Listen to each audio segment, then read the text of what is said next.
자, 반갑습니다. 이번 시간에 볼 내용은 보고 계신 것처럼 누군지 아시죠? 사실 저분이 그려진 종이를 받으면 기분이 그렇게 좋죠. 어떻게 보면 실제 업적보다도, 그런 면이 우리를 더 기분 좋게 만드는, 10,000원짜리 지폐에 계신 세종대왕이시죠. 실제로 10,000원짜리에 들어가 있는 영정도 저거인 걸로 알고 있는데, 어쨌든 세종대왕이시고, 우리가 세종대왕을 이미 한번 보긴 봤어요. 조선의 건국과 성장 볼 때, 잠깐 봤는데 이제 그때는 정치적인 업적만 집중적으로 볼 때니까 집현전을 만들었다. 학문 연구 기관인 집현전을 만들었다 정도만 봤었죠. 근데 사실 세종의 업적은 문화 파트에 집중되어 있어요. 근데 요거를 좀 생각을 해주셨으면 좋겠는 게 어, 사실 세종을 공부하실 때는 세종을 직접적으로 다루기에 앞서서 이 부분을 꼭 생각을 해주셔야 돼요.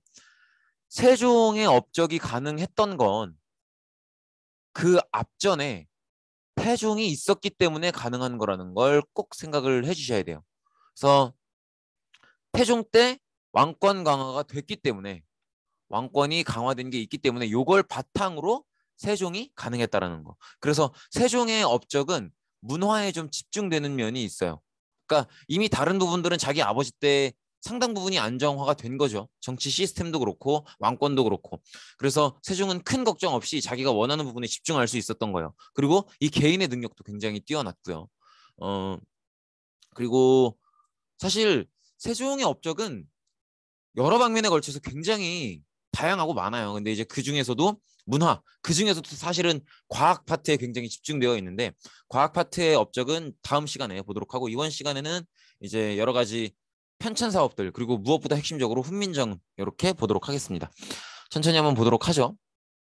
지금 이제 훈민정음을 반포하다 이렇게 되어 있는데 어, 일단 훈민정음이 만들어지기 전에 우리가 썼던 문자는 당연히 뭐겠어요? 당연히 한자죠. 뭐 물론 이제 통일신라 시대 때 이제 설총이라는 사람이 좀 한자를 쉽게 쓸 수 있는 이두라는 문자를 좀 개량해서 만들기도 하고 그랬었긴 하지만 어쨌든 주로 썼던 건 한자였죠. 근데 한자의 가장 큰 단점이 뭐겠어요? 쓰기가 너무 어렵다는 거거든. 사실 저도 이제 역사를 전공한 사람으로서 역사를 전공하려면 한자를 잘해야 돼요. 왜냐면 이제 뭐 삼국사기, 삼국유사 이런 뭐 원전들을 읽어야 되니까 뭐 중국 측 원전을 읽을 때도 있거든요. 뭐 삼국지 위서동이전 막 이런 것들을 위지동이전 막 이런 것들을 읽을 때도 있고 막 구당서, 신당서 이런 것들을 읽어야 될 때도 있고 막 그런데 뭐 자치통감 막 이런 것들. 근데 그것도 사실은 막 이렇게 네이버 한자 사전 찾아보고 옥편 찾아보고 이래가면서 겨우겨우 막 바듯바듯 읽어 내려가고 이제 교수님께 수업 받아서 겨우 읽고 이러는 거지. 한자 공부를 저도 열심히 되게 노력한다고 해서 했는데도 전체 한자에 제가 알고 있는 한자가 10%도 안 될 거예요. 정말 생활 한자들 몇 개 아는 거 정도지. 그래서 한자는 사실 너무 글자의 개수가 너무 많고 모양도 너무 복잡하고 하나하나 의미도 너무 다르고 발음도 너무 다르고 그리고 그냥 딱 모양을 본다고 발음을 알 수 있는 구조가 아니잖아요. 그러니까 읽을 수도 없지. 그러니까 한자는 쓰기에 너무 어렵다. 그래서 일부 지배층들은 쓸 수 있겠지만 백성들은 사용하지 못한다는 거 너무 어렵기 때문에. 그리고 또 한자의 특징이 새로운 한자들이 계속 나와요. 그리고 또 그런 것도 있어요. 한자 문화권이 이렇게 퍼져가면서 중국에서는 안 쓰는데 한국에서만 만들어진 한자들도 있어요. 그런 식으로 이제 새로운 글자들이 계속 만들어지기도 하고 그렇다 보니까 너무 어렵죠. 그래서 백성들은 한자라고 하면 뭐 쳐다보지도 못하는 꿈도 못 꾸는 아예 그냥 까막눈인 이제 그런 경우들이 많죠. 사실 이게 한글을 만든 이유죠. 한글을 왜 만들어야 되는가를 생각했을 때 기존에 가장 크게 느꼈던 문제점이 백성들이 글을 쓸 수가 없다. 이게 이제 가장 큰 문제점이었죠. 그래서 이걸 해결하기 위해서 세종이 이제 주도가 돼서 집현전 학사들이랑 같이 연구를 거듭해서 만들게 되는데 사실 뭐 집현전 학사들이랑 연구했다라기보다는 세종 개인의 업적이라고 보시는 게 조금 더 맞아요. 그래서 세종 개인의 결과물이고 발명품이고 연구 결과다. 그래서 사실 세종은 우리한테는 조선시대의 위대한 왕이지만 세계사적으로 봤을 때는 굉장히 의미 있는 언어학자 중에 한 명이기도 합니다. 그래서 우리가 쓰고 있는 한글은 사실상 세종의 개인적인 발명품으로 봐야 된다. 이렇게 보시면 되겠고, 그래서 어쨌든 기존의 한자가 백성들이 쓰기에 너무 어렵기 때문에 이 문제를 해결해야 된다라는 목적을 가지고 훈민정음을 창제했다. 이렇게 보시면 되겠고, 이게 이제 훈민정음 해례본인데, 훈민정음 해례본은 이런 거예요. 그러니까 훈민정음을 어떻게 만들었는지, 어떤 원리이고, 어떤 각 글자마다 어떤 의미가 있는 건지 이런 것들을 설명한 책인데 이것도 사실은 한글에 굉장히 특이한 점이에요. 사실 다른 나라의 문자들은 그러니까 다른 문자들은 수백 년에 걸쳐서 자연적으로 만들어지는 거란 말이에요. 그렇기 때문에 어느 특정 한 명이 이 문자에 뭐 이 글자는 어떤 의미이고 어떻게 만들어졌고 이 문자는 어떤 의미이고 어떤 원리로 만들어졌고 이걸 하나하나 설명할 수 있는 사람이 없어요. 왜냐면 수백 년에 걸쳐서 사람들이 자연스럽게 만들어가는 거니까. 근데 훈민정음 같은 경우에는 특정 개인에 의해서 체계성을 갖추고 만들어진 체계적으로 만들어진 발명품이기 때문에 그 만든 특정 인물이 나는 이 글자를 어떻게 만들었고 어떤 원리로 만들었고 이 문자 안에서 기억은 이렇게 생겼고 왜 이렇게 만들었고 니은은 어떻게 생겼고 왜 이렇게 만들었고 아는 어떻게 생겼고 왜 이렇게 만들었고 이런 것들을 체계적으로 설명이 가능하다는 거죠. 이게 훈민정음이 다른 문자에 비해서 갖고 있는 굉장히 특징적인 부분이에요.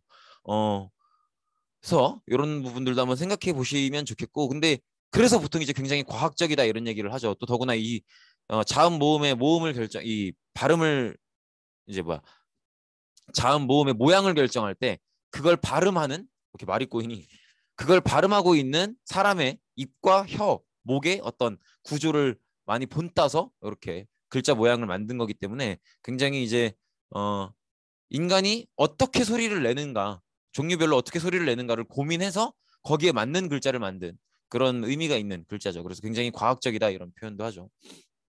그래서 이렇게 보시면 되겠고 훈민정음 해례본은 사실은 이거 일제시대 때 일본으로 넘어갈 뻔했어요. 근데 요거를 이제 해례본을 기존에 갖고 있었던 고물상한테 간송 전영필이라는 분이 이제 엄청난 재산을 들여서 개인 재산을 들여서 요거를 본인께서 사셔서 구입하셔서 이제 지켜낸 거죠. 그래서 지금은 간송박물관에서 보실 수가 있습니다. 이렇게 보시면 되겠고 훈민정음의 창제의 이유는 뭐 간단하죠. 한자가 너무 어려우니까 그 얘기인데 그 훈민정음 원해본 원문을 보면 이렇게 되어 있어요. 세종 어제 훈민정음 이렇게 되어 있는데 나란 말씀이 뒹기게 달아 문자와로 서로 삼았디 아니할세 이런 전차로 어린 백성이 니르고자 할 빼이셔도 마침내 제 뜻을 실어 패디 못하니 하니라 이렇게 내 일을 어여삐 여기샤 새로 28글자를 만드노니 뭐 이렇게 되어 있는데 의미는 이런 거죠. 이게 이제 원문이고요. 나라가 말을 하는 게 중국이랑 다른데, 그러니까 중국어가 다르고 한국어가 다른데 이걸 똑같은 문자를 쓰니까 서로 통하지 않는다. 그래서 그렇기 때문에 이제 백성들이 말하고 싶은 게 있어도 말을 할 수가 없다. 그렇기 때문에 내가 이거를 좀 안타깝게 여겨서 새롭게 28글자를 만드니까 백성들이 이제 이거를 좀 그렇게 어렵지 않으니까 열심히 공부들 하셔서 본인이 말하고 싶은 게 있으면 이렇게 잘 체계적으로 종이에 쓸 수 있었으면 좋겠다. 그래서 이런 것들을 쓰는데 좀 편안하게 썼으면 좋겠다. 이렇게 왜 만들었는지를 설명하고 있죠. 그리고 요거는 조금 오해를 풀고 가야 될 것 같아요. 이거 되게 많이들 오해를 하셔. 무슨 얘기냐면 요거 있죠, 요거. 그러니까 예를 들어서 이렇게 지금은 없는 건데 지금도 이제 한글 프로그램에서 R을 2번 누르면 저렇게 저걸 아래아라고 해요. 근데 발음은 아 발음이에요. 그래서 이것도 지금 제가 동그라미 친 요 부분도 이렇게 되어 있죠. 서로 이렇게 되어 있죠. 이게 사로 읽어요. 서로 사바띠 아니할세 뭐 이렇게 되는데 요게 지금은 이제 안 쓰잖아요. 근데 요거를 무슨 일제가 이렇게 만들었다. 일제시대 때 일본이 이렇게 만든 거다. 이렇게 생각하시는 분들이 있는데 아니에요. 아니고 이제 한글은요. 세종이 발명은 했지만 그 뒤로도 꾸준히 특히나 이제 대한제국 들어와서 국문연구소 만들면서 어떻게 하면 조금 더 체계적이고 합리적으로 쓸 수 있을까를 굉장히 고민을 많이 했고 연구를 많이 했고 그런 연구의 흐름은 일제시대에도 탄압은 받아왔지만 포기하지 않고 계속 이루어져 왔고요. 그리고 지금에 이르러서도 국민 세금을 들여서 국립국어원을 만들어서 운영하면서 계속 이어지고 있어요. 근데 그런 과정에서 우리 민족끼리 이렇게 쓰면서 아래아는 굳이 필요하지 않겠다라고 해서 뺀 거고 이렇게 중간중간에 이렇게 이 이응이 들어가는 것도 이 이응이 아니라 이렇게 점으로 동그라미가 들어가고 있죠. 이것도 이제 지금은 안 쓰죠. 이렇게 어쨌든 이런 글자도 그렇고 비읍 아래 이응이 들어간 이런 글자들도 그렇고 무슨 일제의 간섭이 있고 그런 게 아니고요. 우리가 쓰기에 우리가 불편하게 느껴져서 뺀 거예요. 이렇게 생각하시면. 근데 이거를 그렇게 중요한 내용은 아닌데 오해하시는 분들이 있더라고. 그래서 무슨 막 일제의 간섭을 받아서 뭐 지금의 글자가 그런 거 아니고 우리가 쓰기에 불편해서 우리가 뺀 거예요. 여러 해간의 연구 결과 이해되시겠죠? 그리고 지금의 국립국어원도 노력을 많이 하는 게 이제 표준어도 계속 변해요. 그래서 그동안은 표준어가 아니었는데 이제는 사람들이 너무 많이 쓰니까 이 정도는 표준어로 인정해주자 하는 부분들도 생기고, 그래서 가끔 어쩌다가 뉴스에 보면은 국립국어원에서 여기까지도 표준어로 인정했다 뭐 이런 뉴스들도 간혹 어쩌다가 나오기도 하고 그럽니다.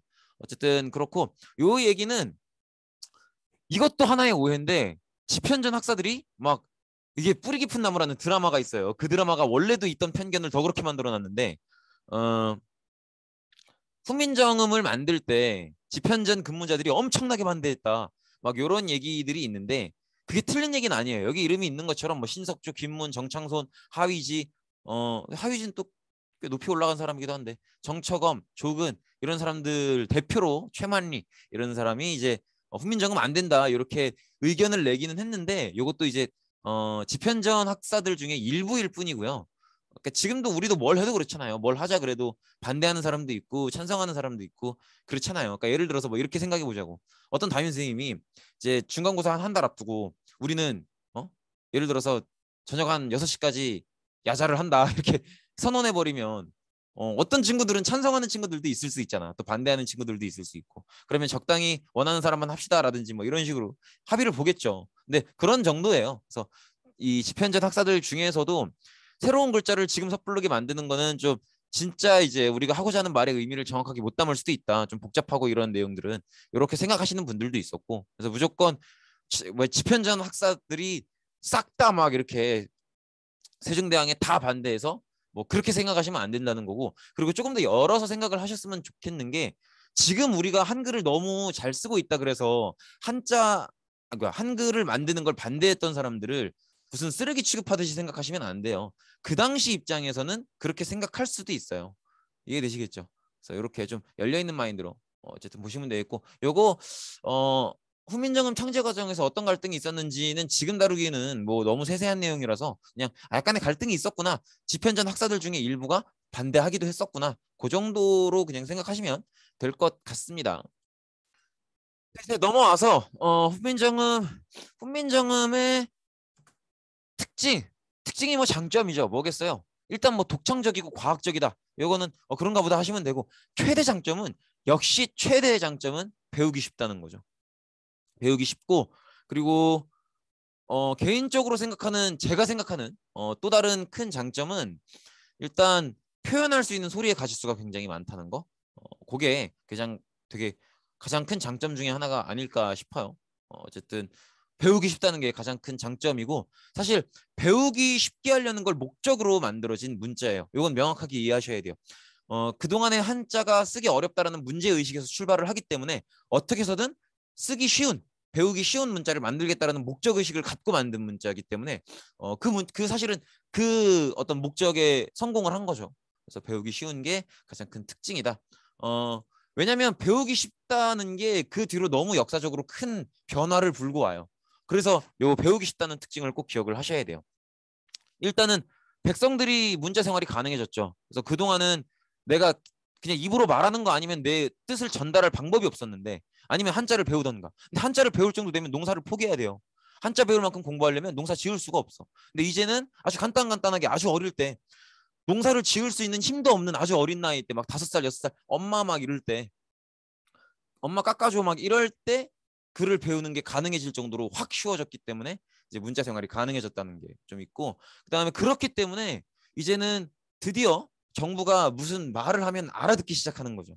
그래서 사실 그동안에는 그런 것들이 되게 많았단 말이에요. 정부에서 혹은 왕이 명령을 내렸는데 그거를 일일이 말로 하고 다닐 수는 없잖아요. 전국 투로 돌아다니면서. 그럼 보통은 이제 각 지방관들이 이제 부하들을 시켜서 각 동네 벽에다가 이렇게 붙이고 다닌단 말이에요. 근데 그 벽에다 붙인 게 한자야. 그러면 이렇게 될 거 아니에요. 근데 이제는 한글로 써놓으니까 요거는 이렇게 지켜주시고 이렇게 지켜주시면 감사하겠습니다, 이렇게 써놓으니까 사람들이 알아보죠. 그러니까 굳이 다른 신하들이랑 혹은 다른 정치 세력이랑 갈등을 하지 않아도 왕권이 강해질 수 있는, 왜냐하면 백성들이 왕의 명령을 그전보다 훨씬 더 잘 듣기 시작했으니까 왕권이 강해지는 거지. 근데 이게 다른 정치 세력과 갈등하지 않고도 왕권이 강해질 수 있는 거의 사실은 유일한 방안이었어요, 그동안. 어쨌든 이렇게 법과 정책의 홍보 효과가 커졌기 때문에 백성들이 잘 듣게 됐고 그래서 왕권 강화로 이어질 수 있었다. 다른 정치 세력들이랑 경쟁하지 않아도 그런 부분들이 있었고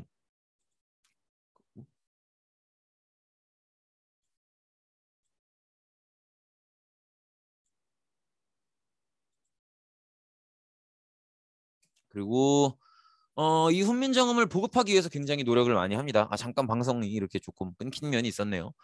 그래서 훈민정음으로 쓰여진 책들을 막 펴내요. 그중에 이제 대표적인 게뭐 용비어 천가 이런 책이 있고 나중에 배울 삼강행실도라는 책도 있어요. 네, 그건 이제 그때 가서 배우기로 하고 용비어 천가는 이 책인데 이 책 제목의 의미만 보자면 용이 날아오르는 노래 뭐 이런 의미예요. 그래서 여기서 말하는 용은 이제 조선 왕실이죠. 그래서 왕실의 권위를 높이고 또 한글도 홍보하고 이런 의미에서 용비어 천가라는 책을 펴냈고 이거 아니어도 꽤 많은 책들을 펴내게 됩니다.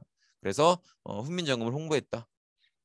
그리고 향리를 선발하는 시험을 또 훈민정음으로 치렀죠. 이렇게 보시면 되겠고 그리고 편찬 사업을 다양하게 추진하게 되는데 일단 편찬 사업을 하려고 했던 이유는 가장 크게는 건국된 지가 아직도 얼마 안 된 상황이란 말이에요. 그래봤자 네 번째 왕인데 그 중에서도 두 번째 왕은 얼마 안 했으니까 아직도 건국된 지가 그렇게 오래된 시점은 아니에요. 그래서 고려를 무너뜨리고 조선을 건국한 게 정당한 거다. 잘못된 행동이 아니다라는 걸 좀 알리고 그다음에 조선이 이제 국가 이념으로 선택한 건 유교 그 중에서도 성리학이죠. 이 성리학의 이념을 보급하기 위해서 편찬을 한 게 좀 있습니다. 그리고 그거 아니더라도 다양한 지리 정보라든지 이런 정보들을 좀 종합하고 정리하기 위한 의미도 있고요. 그래서 역사서, 의례서가 다양하게 편찬이 됩니다. 그래서 이 체계적인 통치를 위해서 뭐 국방, 강화, 지리 이런 파트에서도 굉장히 다양한 편찬물들이 나오죠. 이렇게 보시면 될 것 같고요. 그래서 하나하나 보면 역사서로 이제 실록이 편찬되는데 요건 이제 세종의 업적이라기보다는 쭉 해왔던 거예요. 그래서 왕이 새롭게 즉위하면 이전에 왕의 통치 기록을 싹 정리해서 그 왕은 그랬다라고 편찬을 하는데 이게 이제 다 모으고 나면 지금 우리가 알고 있는 조선왕조실록이 되죠. 이렇게 보시면 되겠고 그래서 이제 몇 개의 사고에 보관을 하고 있죠. 이렇게 보시면 되고 그 다음에 고려사 저료 이렇게 고려의 역사를 정리하는 그런 책들을 요거는 세종 때 편찬이 돼요. 그래서 사실은 그 전에 정도전도 고려를 끝장내고 조선이라는 새로운 나라를 세운 거다라는 의미에서 이제 고려는 과거다라는 걸 확실히 해두기 위해서 고려 국사라는 역사책을 쓰기도 썼었어요. 근데 어쨌든 이렇게 세종 때 들어와서 고려사 저료 이렇게 내용을 정리하는 그래서 고려의 역사를 정리하는 그런 책을 펴냈습니다. 그리고 동국통감은 고려사 저료가 고려시대의 역사만을 쓴 거라면 동국통감은 처음부터 당군왕검이 막 터잡으시고 할 때부터 막 호랑이 곰이 뭐 이렇게 쑥 먹고 마늘 먹고 할 때부터 쓸 때까지 요때 역사를 정리한 거고 동국통감은 성종 때 서거정이라는 인물에 의해서 완성이 됩니다. 그래서 이렇게 보시면 되겠고 이렇게 구분하시면 돼요. 뭐냐 고려사니까 고려시대 역사를 쓴 거고 통이니까 통으로 다 쓴 거예요. 실제로 그 통자예요. 그렇고 그다음에 동국이라는 건 중국보다 동쪽에 있는 나라라는 의미예요. 그래서 좀 이런 책 제목에서도 좀 중국 중심으로 세계관을 이해하고 있구나라는 것도 좀 보이긴 하죠. 그래서 중국의 동쪽에 있는 나라의 통으로 된 역사 그리고 이 감자가 거울 감자인데 이때의 역사는 좀 과거를 돌아본다 이런 의미를 갖고 거울 감자를 쓴 거예요. 그래서 책 제목의 끝에 감자가 들어가면 그것도 보통 역사책이에요. 어쨌든 그렇게 보시면 되겠고 그리고 의례서, 그러니까 인간이라면 어떤 예의를 어떤 상황에서 어떻게 지켜야 되는가 이런 게 이제 의례서인데 국조의례이라는 책이 나와요. 이 책은 이제 국가에서 중요한 예를 들어서 뭐 새로운 왕이 즉위한달지 기존의 왕이 돌아가셨달지 붕어한다고 하죠. 아니면 왕이 결혼을 한달지 아니면 세자가 결혼할 수도 있겠죠. 세자가 결혼을 한달지 또 뭐 아니면 왕자들 중에서 누구를 세자로 정한달지 왕의 생일이라든지 세자의 생일이라든지 아니면 외국에서 사신이 왔다든지 그 행사가 많아. 아이씨. 그 행사니까 갑자기 그 생각난다. 그거 알아요? 라떼는 말이야. 월요일 아침부터 조회를 했어요. 여러분들은 상상 모르지. 이게 라떼 토크가 이래서 재밌다니까. 월요일 아침마다 이렇게 전교생이 나가서 일렬로 쭉 서요. 그 막 겨울에는 춥고 여름엔 더워 죽겠는데 이제 뭐야 교장 선생님께서 계속 뭐 훈화 말씀을 하신단 말이에요. 대 어디에 용사들아 막 이러면서 뭣도 잘해야 되고 뭣도 잘해야 되고 한참 해요. 그러면 막 듣기 싫어. 막 장난치다가 막 괜히 운동장이니까 막 앞 친구 막 저기 뭐야 뒤통수에다가 막 돌 던지고 막 그런 장난치다가 걸리면 또 전교생 앞에서 막 한 소리 듣고 막 그랬었지. 이런 얘기를 왜 하고 있죠? 그러면 또 이제 교장 선생님이 끝으로 이러면서 또 한마디 더 하고 또 끝나가면 끝으로 이러면서 한마디 더 하고 그랬던 기억이 나요. 뭔 얘기하는 거야? 지금은 여러분들은 월요일 아침 되면 뭐 하고 있어요? 담임선생님 오실 때까지 핸드폰 하고 있잖아. 얼마나 좋은 거야. 라떼투가 제일 좋아. 어쨌든 그렇고 여기 이제 삼강행실도인데 어, 유교에 있어서 가장 중요한 윤리의 핵심들을 그림책으로 남은 거예요. 백성들이 읽기 좋으라고 이제 이런 식으로 훈민정음으로 쓰여졌고 그림도 같이 그려 넣어서 이렇게 백성들 너네들이 생활을 하면서 요 정도의 예의는 서로 지켜라 이렇게 하는 예의를 가르치는 그런 책이 삼강행실도인데 이제 왕과 국가에 대한 충성 그래서 충신 그리고 부모님께 잘했던 효자 그다음에 내 남편에게 잘했던 연려 이런 사람들의 이야기를 사례를 모아서 써낸 책입니다. 그래서 이렇게 잘한 사람도 있었다. 보고 배워라. 뭐 이런 의미죠. 그래서 삼강행실도 안에는 이렇게 한글로 쓰여졌고요. 그 다음에 이렇게 그림이 같이 들어가 있고 이렇게 해라라기보다는 이렇게 한 사람도 있었다. 이렇게 사례를 알려주고 얼마나 보기 좋냐. 너네도 이렇게 해라. 이런 의미예요. 그렇게 보시면 되겠고 그 다음에 지도도 나오는데 이제 전국의 통치를 체계화하고 세금을 징수하고 각 지역의 특징을 알기 위해서 이렇게 전국 지도들을 작성을 합니다. 팔도도 그다음에 혼일강리 역대 국도지도 이건 반드시 알아두셔야 돼요. 이거는 태종 때 제작이 되는데 우리나라에선 최초의 세계 지도예요. 그렇기 때문에 반드시 알아두셔야 됩니다. 요게 혼일강리 역대 국도 지도예요. 요건데 왜 이렇게 크게 한 번 더 보여드리냐면 요 그림만 보고도 오셔야 돼요. 아 이거 혼일강리 역대 국도지도 태종 때지. 오셔야 돼요. 이게 이해되시겠죠? 그리고 이걸 통해서 알 수 있는 특징은 일단 지금 가장 크게 그려져 있는 게 중국이죠. 중국. 그래서 중국 중심 세계관이 좀 강하게 자리 잡혀 있고 그리고 옆에 조선도 현실보다는 사실 굉장히 크게 그려져 있죠. 한반도가 저렇게 크진 않아요. 한반도가 저렇게 크지는 않은데 어, 중국 중심 세계관이지만 우리도 우리에 대해서 나름대로 자부심을 갖고 생각하고 있었다. 그 정도의 정보를 볼 수 있고요. 그 다음에 요게 일본이에요. 그래서 일본을 얼마나 조금 아래로 보고 있었는지도 느낄 수 있죠. 그리고 여기가 이제 아라비아 반도고 아프리카인데 실제 모양이 이렇지는 당연히 않죠. 근데 그냥 잘 모르니까 이렇게 그린 거예요. 그리고 요게 이제 인도인데 잘 모르니까 대충 그린 거고 그나마도 그 옆에 유럽 지역은 잘 이제 나와 있지도 않죠. 그리고 이 위로도 사실은 러시아가 엄청 넓게 펼쳐져 있는데 사실 그런 것도 있어요. 러시아 땅은 대부분이 동토라 그러죠. 얼어있는 땅이기 때문에 갈 이유도 없고 갈 일도 없고 잘 몰라요. 그렇기 때문에 이제 아는 선 안에서 최대한 그린 거예요. 그래서 나름대로 이렇게 세계 지도를 그려냈다. 근데 이렇게 우리나라랑 중국 지도, 특히나 우리나라 지도는 그래도 나름대로 지금 우리가 알고 있는 지도랑 그래도 비슷하죠. 이렇게 보시면 되겠고. 아 그리고 말이 나온 김에 이제 여러분들이 노트 필기를 하실 때 역사 노트 필기를 하실 때도 그렇고 사회 시간도 그렇지 않나? 우리나라 지도를 그릴 때가 있잖아요. 그려야 될 때가. 근데 저도 이거 여러분들 선배 졸업한 학생한테 배운 거예요. 저도. 근데 우리나라 지도를 쉽게 그리는 방법이 있대요. 그래서 뭐냐 물어보니까 숫자 3, 5를 연달아 쓰는 거래요. 붙여서 이렇게. 근데 저도 이렇게 해요. 저도 걔한테 그 말을 듣고 나서 무조건 이렇게 그립니다. 무조건 3과 5를 이렇게 쓰면 우리나라가 됩니다. 울릉도, 독도, 그다음에 제주도 뭐 이런 식으로 인천 앞바다, 백령도, 연평도, 그다음에 여기 우리 다니는 동네 이런 식으로 보시면 되겠죠. 그다음에 지리서. 지리서는 뭐냐면 지도가 단순히 땅의 모양만 그린 거라면 지리서는 그 지방의 여러 가지 정보들을 담은 거예요. 무슨 길이 있고 여기서는 또 누가 과거에 합격했었고 뭐 몇 명이 살고 세금은 보통 얼마가 거치고 뭐 여기서는 누가 제일 부자고 뭐 이런 그 동네의 여러 가지 정보들을 같이 담은 게 지리서예요. 그래서 보통 지리서는 간단한 지도와 함께 그 동네의 정보가 같이 담겨 있죠. 이렇게 보시면 되겠고 그래서 이제 통치에 필요한 각 지역의 지역 정보를 담고 있죠. 그래서 세종실록 지리지, 동국여지 승람 이런 것들이 편찬이 됐습니다. 그래서 여러분들한테 좀 부탁드리는 거는 지도랑 지리지랑 구분을 해달라는 거. 팔도도 그리고 혼일강리 역대 국도지도 이건 지도죠. 근데 세종실록 지리지, 동국여지 승람 이건 지리지예요. 그러니까 지도랑 지리지는 달라요. 그래서 지리지는 그 동네의 정보가 같이 들어가 있어요. 뭐 몇 명이 살고 세금 보통 얼마나 거치고 이런 정보가 같이 들어가 있고 어떤 인물이 출생한 지역이고 이런 것들이 심지어 그 동네 사람들 성격도 들어가 있어요. 근데 이제 지도는 그런 정보가 없죠. 그냥 땅의 생김새 모양 어디에 강이 흐르고 뭐 이런 것만 그려져 있는 게 지도고 이렇게 보시면 쉽게 얘기하면 그냥 그림만 있으면 지도고 글도 같이 있으면 지리지예요. 이렇게 구분하시면 되겠습니다. 그리고 마지막으로 꼭 말씀을 드리는 게 세종의 다양한 업적이 가능했던 건 누가 왕권을 강화해서 토대를 만들어준 덕분에 태종이요. 꼭 기억을 하셔야 돼요. 태종이 있었기 때문에 태종 때 왕권이 강화됐기 때문에 세종이 있는 거예요.